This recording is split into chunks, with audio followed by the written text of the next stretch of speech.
Hello friends, स्वागत है आपका अपने चैनल मिस्टर इंजीनियर पर।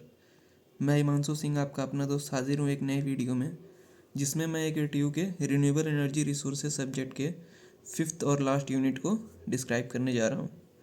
सो स्टार्ट करते हैं। इस चैप्टर का नाम क्या है? Biomass, ओटीईसी, wave and tidal wave energy. ठीक है, इसमें इन सब चीज़ों के बारे में डिस्क्राइब किया जाएगा। ठीक, तो पहला है बायोमास। ये क्या है? It is derived from the Greek word bio. Bio का मतलब क्या होता है? लाइफ।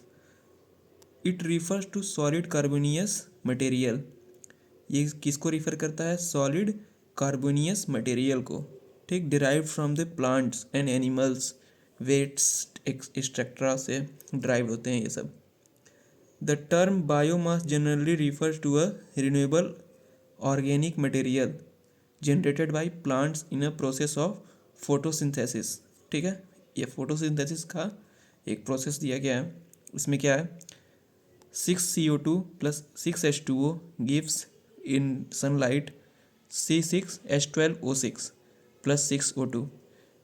ठीक है, it does not add CO2 to the atmosphere. ये CO2 को डायरेक्ट एटमॉस्फियर में ऐड नहीं, मतलब इमिट नहीं करता है।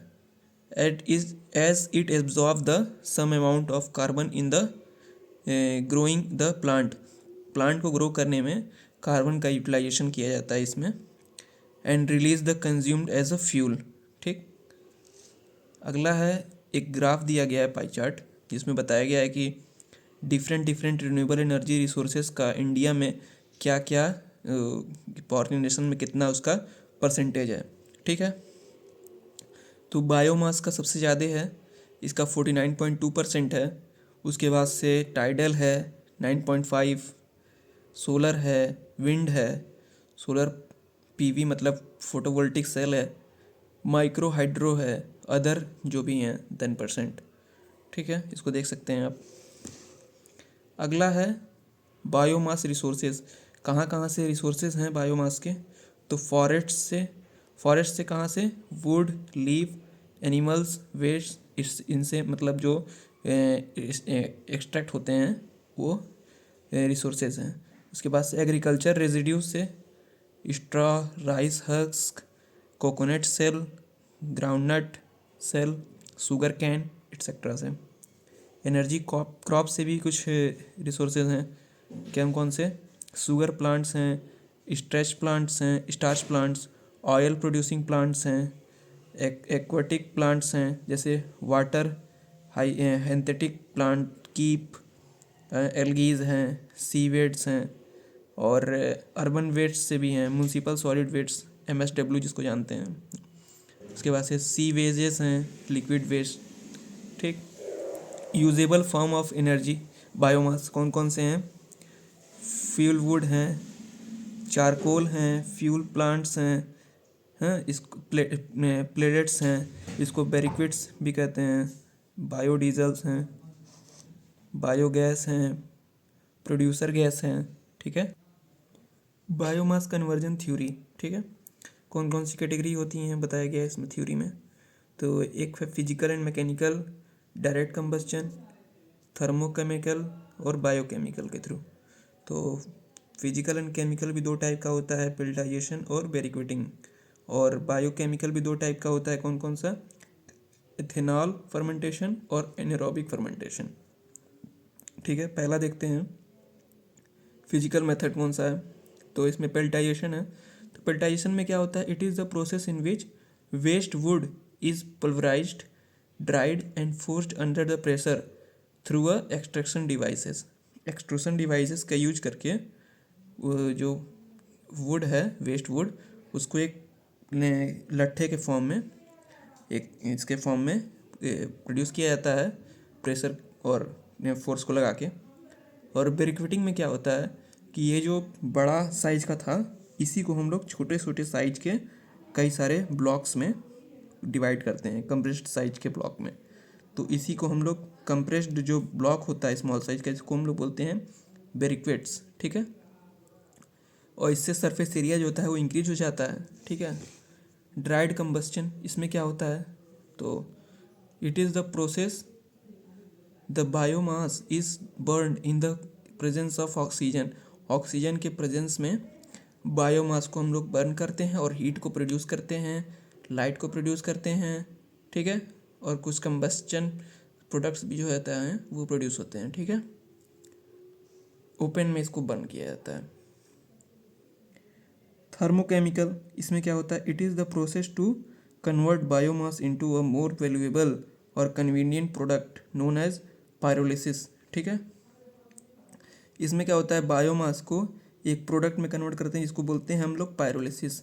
बायोमास को हीट करते हैं आइदर एब्सेंस ऑफ ऑक्सीजन और बाई पार्शियल कंबस्चन उसका किया जाता है, ठीक है।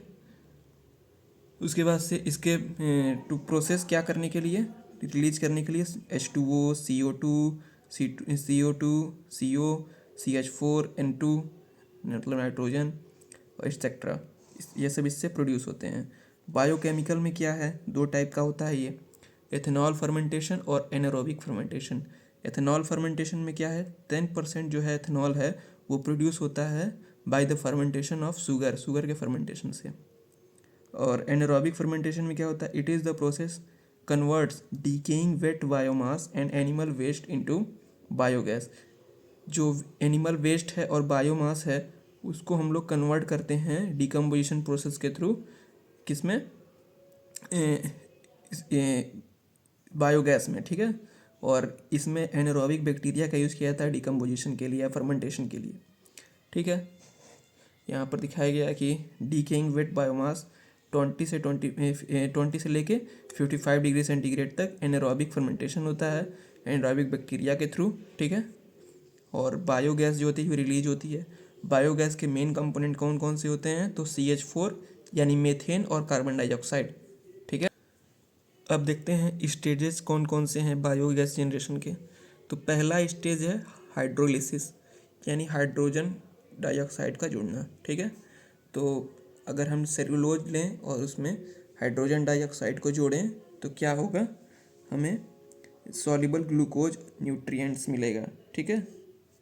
तो और इसके बाद से फिर दूसरा स्टेज क्या है, एसिडिफिकेशन। इसमें क्या होता है कि इसमें हम एसिड प्रोड्यूसर्स जो हैं उसमें ऐड करते हैं और बैक्टीरिया वगैरह को। तो इसमें हमें ये जो सॉल्युबल ग्लूकोज था वो किस में कन्वर्ट हो जाता है, एथिल अल्कोहल में, ठीक है। और अदर भी प्रोडक्ट वगैरह कुछ बनते हैं, फैटी एसिड वगैरह और हाइड्रोजन गैस, ठीक है। मेथेन फर्मेंटेशन में क्या होता है, फॉर्मेशन में जो ये हमारा एथिल अल्कोहल था इसमें हम CO2 यानी कार्बन डाइऑक्साइड को ऐड करते हैं और मेथेन जो होता है वो प्रोड्यूस हो जाता है, ठीक है। और बैक्टीरिया वगैरह भी ऐड करते हैं इसमें, जो कि मैंने पिछले दिखाया था पहले, कौन सा, एनारोबिक फर्मेंटेशन में, ठीक। दीनबंधु बायोगैस प्लांट, ये एक प्लांट है, इसका नाम है दीनबंधु बायोगैस प्लांट, ठीक। Action for food production, APPRO, ठीक है, ये न्यू दिल्ली में है, इसी ने इसको डेवलप किया था, ठीक है। इस फिगर को आप देख सकते हैं और समझ सकते हैं। फिर गैसिफिकेशन है, इसमें ड्राइंग है, पायरोलिसिस है, ऑक्सीडेशन है और रिडक्शन है, ठीक। इस फिगर को देखते हैं। पहले क्या होता है, पहला जोन जो है वो ड्राइंग जोन है, उसके बाद से पायरोलिसिस जोन है, फिर रिडक्शन जोन है, फिर कंबस्चन जोन है, ठीक। और एयर जो होती है वो यहाँ से इन कर दी है और जो एस कंटेंट है वो यहाँ पर इकट्ठा होते हैं नीचे, और जो आउट गैस जो है यहाँ से रिलीज होती है मेथेन वगैरह, उसको हम लोग यहाँ से एक्सट्रैक्ट कर लेते हैं, ठीक। और यहाँ से बायोगैस को फीड किया जाता है, एयर बायोमास को, ठीक है। और यहाँ से बायोगैस जो होती है वो रिलीज होती है, ओके, थैंक यू। अगला है बायोगैस। बायोगैस क्या होता है, इसको मर्स गैस या वेट गैस या स्वैम्प गैस या गोबर गैस के भी नाम से जाना जाता है। ये कंटेन करता है मेथेन 55 से 65% तक और कार्बन डाइऑक्साइड 30 से 40% तक, ठीक है। कैलोरीफिक वैल्यू से कितनी होती है, 5000 से लेके 5500 किलो कैलोरी पर केजी। बायोगैस प्लांट्स, इसके बारे में बताया गया है, दो टाइप के होते हैं, पहला बैच टाइप और दूसरा कॉन्टीन्यूअस टाइप या floating type, floating drum type और फिक्स्ड ड्रम टाइप, ठीक है।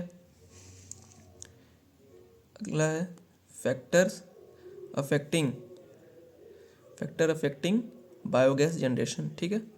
टेम्परेचर ऑफ सबस्ट्रेट, कितना टेम्परेचर है कौन कौन से बायोगैस में, बायोमास का, ठीक है। सॉलिड कंसनट्रेट्स, उसके बाद से पीएच वैल्यू कितनी है उसमें, और हाइड्रोजन आयन का कंसनट्रेशन कितना है, लोडिंग रेट कैसी है, और उसके बाद से रिटेनेशन पीरियड कितना है, उसके बाद से न्यूट्रिएंट्स कंसनट्रेशन कितना है, टॉक्सिक सब्सटेंस कैसे हैं, उसके बाद से डिजास्टर साइज एंड शेप कैसा है उसका। फिर आपका है OTEC यानी ओशियन थर्मल एनर्जी कन्वर्जन पे चलते हैं। इसमें क्या होता है कि जो ऊपर का सन की वजह से जो ऊपर का सी लेवल का ऊपर का जो सरफेस है वो हॉट रहता है, और डीप का जो सरफेस है वो कोल्ड रहता है, ठीक। और एकदम डीप में जाएंगे तो शायद आपको वहाँ हॉट मिले, ठीक है। तो उसके बाद से फिर हम चलते हैं, ये एकदम डीप का मतलब कि अर्थ सरफेस के पास, ग्राउंड के पास नीचे। 70% ऑफ अर्थ इज वाटर, ठीक है। The conversion of solar energy stored as a heat in a ocean into electrical energy is known as OTEC, ठीक है। ओशियन थर्मल एनर्जी का सोलर एनर्जी से जो ओशियन थर्मल एनर्जी का conversion होता है इलेक्ट्रिकल एनर्जी में, उसी को हम लोग OTEC बोलते हैं। फॉर OTEC टेम्परेचर डिफरेंस कितनी होनी चाहिए, 20%, 20 डिग्री सेंटीग्रेड, मतलब जो टेम्परेचर ग्रेडियंट की वैल्यू कितनी होनी चाहिए, 20 डिग्री सेंटीग्रेड। फर्स्ट प्लांट कहाँ लगा था, क्यूबा में 1930 में, ठीक। फर्स्ट मॉडर्न प्लांट कहाँ लगा था, हवाई में, USA में, ठीक। इन इंडिया लक्षद्वीप में प्रपोजल दिया गया है 1 मेगावाट टन OTEC प्लांट के लिए। 80% of solar radiation incident on the earth surface falls on the surface of world ocean, ठीक है। लोकेशन देख लेते हैं OTEC के लिए कौन कौन से लोकेशन है। फ्लोटिंग प्लांट के लिए location at the distance from शोर। लैंड बेस्ड प्लांट अगर लगाना हो तो कहाँ, built on the land and have the advantages over floating plant. उसके बाद से सेल्फ माउंटेड प्लांट्स हैं, इसमें क्या है, having shallow deep for the shallow deep for the distance followed by the deep सी।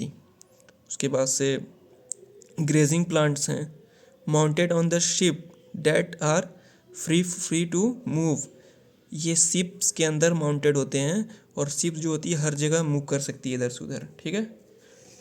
और अगला है OTEC, एक दूसरे प्रकार से क्लासिफिकेशन किया गया OTEC का। तो ये इसमें क्या क्या है, open cycle OTEC, close cycle और hybrid cycle.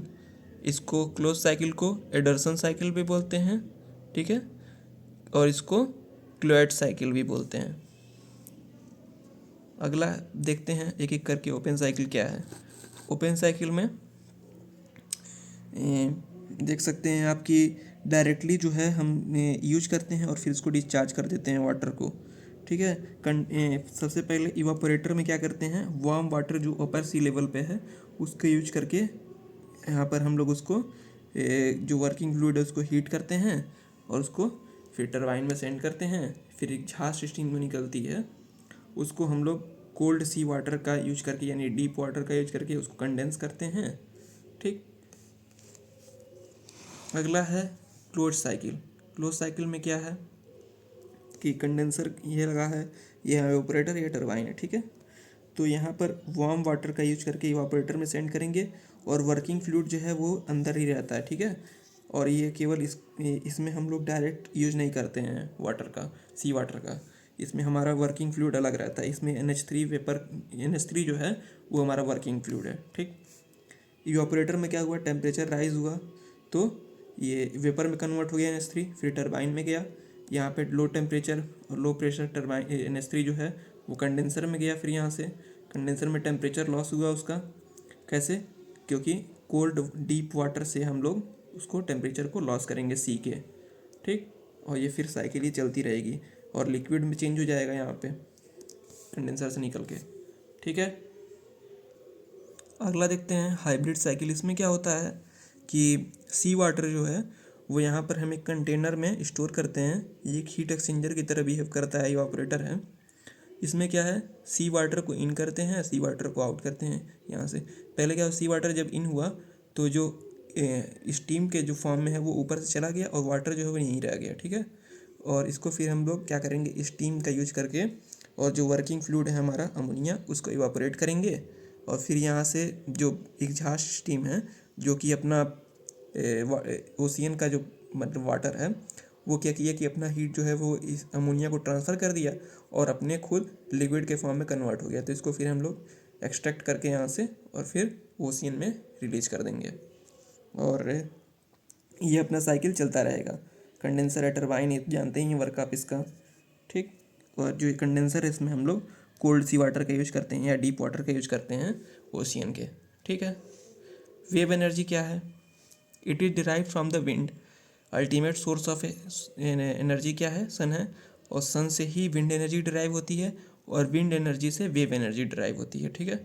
Which derives in the terms of solar radiation, solar energy, ठीक है। जैसा कि बताया गया है कि वेव एनर्जी को विंड एनर्जी डिराइव करती है और विंड एनर्जी को solar energy.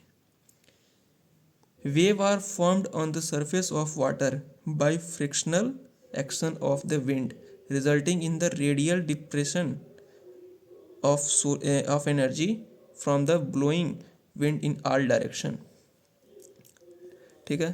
Tidal wave energy देखते हैं क्या है। Tides are generated by the action of gravitational force of sun and the moon on the oceans surface, यानी कि सन, मून और अर्थ के ग्रेविटेशनल फोर्स के कारण टाइड्स जो हैं वो जनरेट होती हैं, ठीक है। By spinning of earth about the axis, earth अपने ग्रेविटेशन एक्सिस पर रोटेट करती रहती है, इसके कारण। The relative position of earth and moon and sun, ठीक। वर्किंग प्रिंसिपल देख लेते हैं ऑफ वेव कन्वर्जन का। Wave ocean waves are created by wind interaction, ठीक है, with the ocean surface and are in an indirect form to utilise the solar energy. एक indirect form है solar energy को utilise करने का wave energy के form में। By the wind is created by the pressure difference, pressure difference की वजह से वेव जो हैं वो क्रिएट होती हैं, ठीक है, अर्थ एटमॉस्फेयर ड्यू टू अनइक्वन सोलर रेडिएशन हीटिंग, ठीक है। टाइप्स देख लेते हैं वेव एनर्जी कन्वर्जन के।